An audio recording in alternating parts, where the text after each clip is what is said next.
Shadow of the Colossus is most definitely a game of all time. An original title produced by Sony and developed by former Japan Studios Team Ico, Shadow of the Colossus mesmerized players with its sense of scale. Quite literally, in fact, as pretty much every aspect about the game involves your personal relationship with 16 otherworldly giants who may or may not actually be evil. Can't say for sure though, since that's open to interpretation. But adventure is the heart of this game, as you, the protagonist, are willing to brave the journey to Forbidden Lands and move mountains for the sake of a loved one. And by move, I do mean convincing these giant colossi with your ancient magical sword. An epic game that's still beloved to this day, and even getting the attention of a remake for the PlayStation 4 back in 2018, and definitely one of my favorites back on the original PlayStation 2. So now with 20 years passing us by, and legally able to purchase alcohol in Japan, how well does the original Shadow of the Colossus still hold up?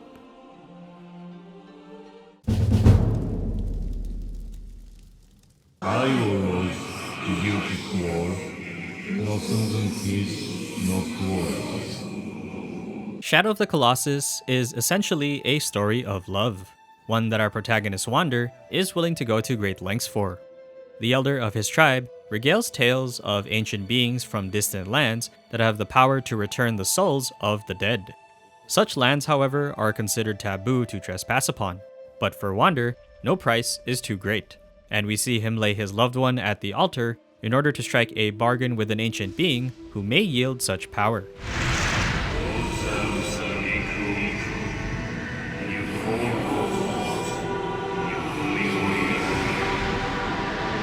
In return, 16 idol figures in the room must be destroyed, not through physical means, but through the defeat of the 16 colossi that roam the lands. And thus, Wander's adventure with Agro to bring back his loved one begins. The goal is clear, the motivation is set, and the means is a long road that he will have to brave. The greatest part about what makes the minimally told story of Shadow of the Colossus so beautiful and timeless is its sense of wonder and mystery. There are no definite answers to the entities and locations of the world, and all we have are questions. How did this land come to be? What are the colossi? Who is Dormin? It's a wide array of curiosities that are never fully answered, and only your imagination and interpretations are your best guesses. Or Google, cause I'm sure they'll help you there too. It's a game that strikes a lot of emotional chords, even when its entire script amounts to less than a few pages, and I'm sure Dormin consists most of them. But it always struck me as something both sad and wondrous whenever I encountered the colossi, which has always made the game's storytelling unique. You're tasked with destroying them, but in not knowing much about them, you start to wonder whether these giant beasts deserve death. The ambiguousness on what constitutes good or evil when it comes to the characters and the colossi leave much to interpretation, and what makes the story so interesting today. Also something I have to get off my chest when I first played this game, so a minor spoiler for the next couple of seconds. Holy shit, why did Agro fall? Agro! The emotional horse damage is rough. And that's how much this game can make each entity feel meaningful despite the lack of dialogue. Their involvement with each other, their aspect in Wander's journey, and how much they actually mean to us. But most of all, it's just how effective the game is at conveying the story in the most simple way possible.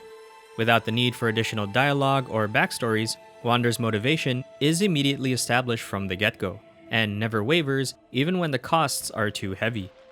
Motivation, action, and consequence are all that's needed to understand how a hero responds in their journey, and we learn a lot about Wander as a character even when his most spoken line is just Agro.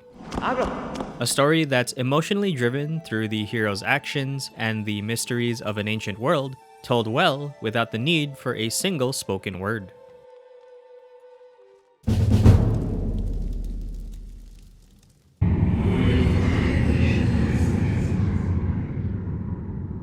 There's basically two phases of gameplay that you'll be dealing with: the horse riding aspect, which you need to get to each colossi, and the combat portion, which is basically climbing a mountain and stabbing it like a mosquito, except malaria is guaranteed with every stab. For the first phase, getting on aggro and raising your sword to find the Colossi is no big deal. You'll be traveling to locations far and wide within the lands, occasionally finding a shrine to save, or even a lizard to shoot in order to get a slight stamina upgrade. No clue what those tails are made of, but I'd sure like to have one. The horse riding isn't necessarily bad, but aggro is arguably a bit stiff, especially in areas that require a lot of turning. He's basically the definition of tank controls, despite not being a classic Resident Evil game. Wow, what a mansion! Now, as someone who is familiar with tank controls and having it already engraved in my muscle memory, controlling aggro wasn't a big deal to the point that the 9th Colossi, the giant turtle asshole, was pretty straightforward to bring down. But yes, I do remember him being the most difficult on account of needing aggro to manipulate his movement. I do think some of the pathing is a bit obtuse when it comes to reaching certain Colossi, but that's just the speedrunner / modern day part of me idiot who demands convenience. As long as you're enjoying the wonders of the lands and appreciating the vastness of the world, it is still an amazing journey despite its tank horse controls. On the other side of gameplay, fighting or mountain climbing the Colossi is an amazing ordeal of puzzle solving and stamina management. It basically revolves around finding their weak point, often more than one, determining how to get on the Colossi, and stabbing it until it goes down. Also, did not know you can jump stab.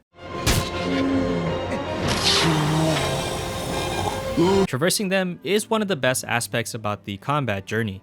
Not all of it is perfect, I will admit, and sometimes the solutions aren't quite as obvious. But the manner in which you achieve that aha moment in figuring out their gimmick is quite an amazing feeling when taking them down.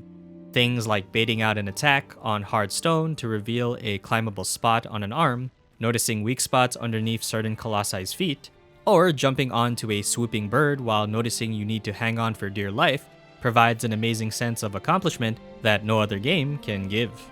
All of them with their own approaches that make each Colossi unique, no matter how big or small.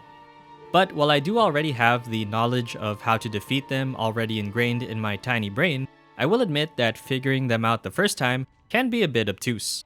Finding the solution to Mr. Water Buffalo over here had me thinking for quite a while. Plus, his method of operation is quite complicated and kind of annoying. I still do have my favorites. Bringing down the 13th Colossus from the air and getting on its wing while jumping off of aggro is an endorphin rush every time I do it. Then comes the actual climbing and managing of your stamina as you try to stay on these giants while holding on for dear life.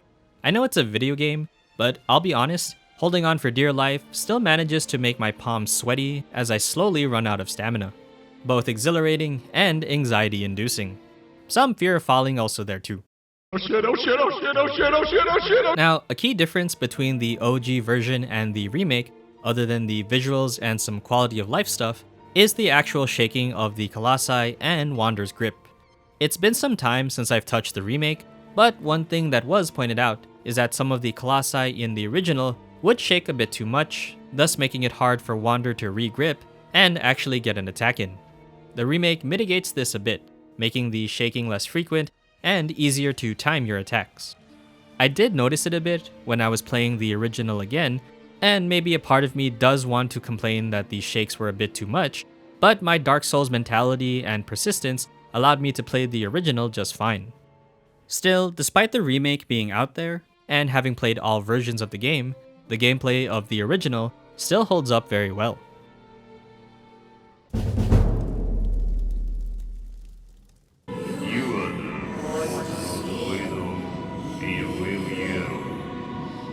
While of course this is an old title back on the original PlayStation 2, it's obviously not going to be that beautiful to anyone other than a few retro enthusiasts. But in consideration of a retro title, and I can't believe I'm saying retro, I do have to appreciate and admire the scale at which Shadow of the Colossus operates. For PS2 hardware, it's kind of astounding how this game even ran. The scale of the world, the moving colossi, and just being able to climb them was honestly just as breathtaking as seeing the technology for when Half-Life 2 first came out. I think the retrospective aspect is what makes the visuals hold up for me personally, and yes, I won't deny how beautiful the PS4 remake is, and goddamn is it beautiful, but I do have to respect what they did on the PS2. Yes, the frame rate does take a nosedive when a lot of things are happening at once. I know the PS3 version had a more consistent 30 FPS, but the remake is still hands down the most performative version that you can play. I believe a consistent 60 from start to finish. Though I did hear it's in need of an upscale update for the PS5. But other than the visuals, the soundscape is still beautiful to listen to. The effects are appropriate for what they were back on the PS2, and the Foley to bring the natural parts of the world are more than adequate for this game.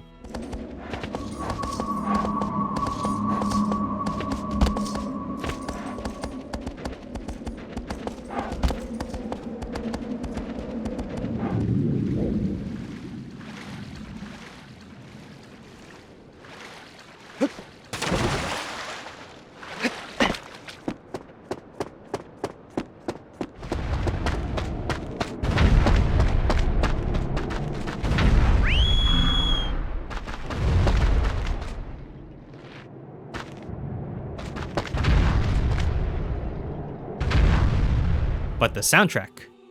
The soundtrack. Epic is not just a word, but the very definition of what the musical orchestra brings for this game. From figuring out the Colossi to finding the solution to defeat them, every song is played perfectly to ensure the feeling of the moment remains in your heart.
It's magical. One of the best soundtracks you'll ever hear in video games. The best part is that the PS4 version does have remastered tracks that are arguably better on a technical scale. Even with a presentation that is already considered to be retro at this point, you still can't deny how amazing it was for its time. And it's honestly still impressive to look at, especially for an older PlayStation 2 title.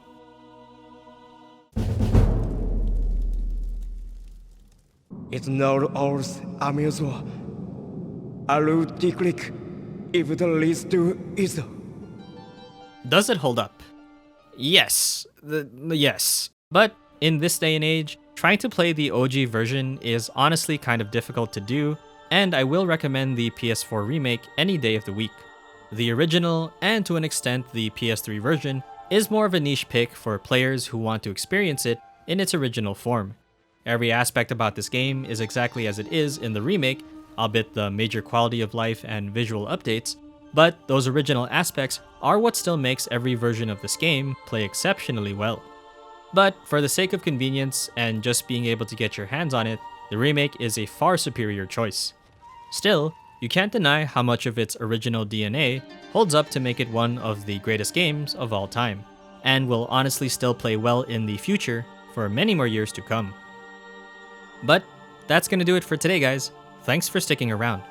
There will be more games to play and more videos coming soon, so please stay tuned if you'd like to see more. But for now, I'll see you all next time.